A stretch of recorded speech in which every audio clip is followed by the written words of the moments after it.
Everybody, I heard there are many private sales and more private sales because of the coronavirus, and many auction online doesn't went successfully, so it went past in. So then it become private sales.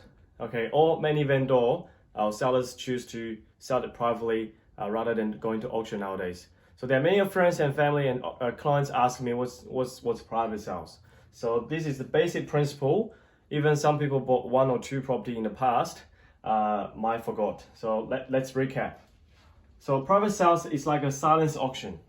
Rather than going to auction, you give your own price, your most comfortable price, and then the agent will collect the price without letting everyone else know, let each other know, and then they will provide the best 3 price back to the vendor, and then the vendor may choose.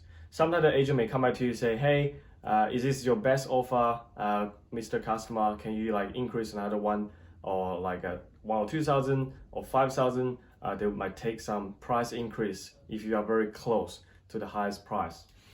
Then they will take the highest offer in range. So this range sometimes will confuse the buyer. Should I give the lowest or should I give the highest? This is like an expectation management. Apparently, if you lower than the lowest range, they wouldn't accept it. They try to let you provide them the highest range, but of course, the higher the better. You can test the water. That's negotiation skill. You can call me on that. It depends on each property. So the last point, which I'll skip some, is the RP data, which I can provide you 5 reports for free. We'll give you 5 comparable sales in the surrounding area, resident settlement. So that will help you to assist what's the right price to put in. Deadline of the submission, put in the price, do your research, and they will usually give the price as a close of your offer. Settlement days, given the coronavirus, all the banks are very busy, very slow. We're all working from homes now. So I wouldn't recommend 30 days. It's a no-no. I wouldn't even recommend 60 days. Ask for 90. If you can't do 90, do 80 or 70. That gives you more time to avoid late settlement penalty. It's quite expensive in Australia. Okay, the terms.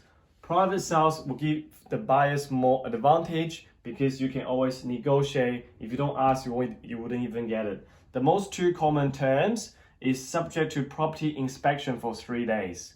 So you can get a property inspector to look at the second-hand property, establish if you think it's quite old. So the inspection will do a water leaking inspection, pest control inspection, and also the structure of the property. Are they sound structure? Do you need to spend any more, a lot of money to do the maintenance when you move in? So that probably give you a peace of mind, and even as a tool to negotiate the price. Okay, subject to finance 14 days. This is quite crucial. I probably recommend you to get your pre-approval before you put the offer in.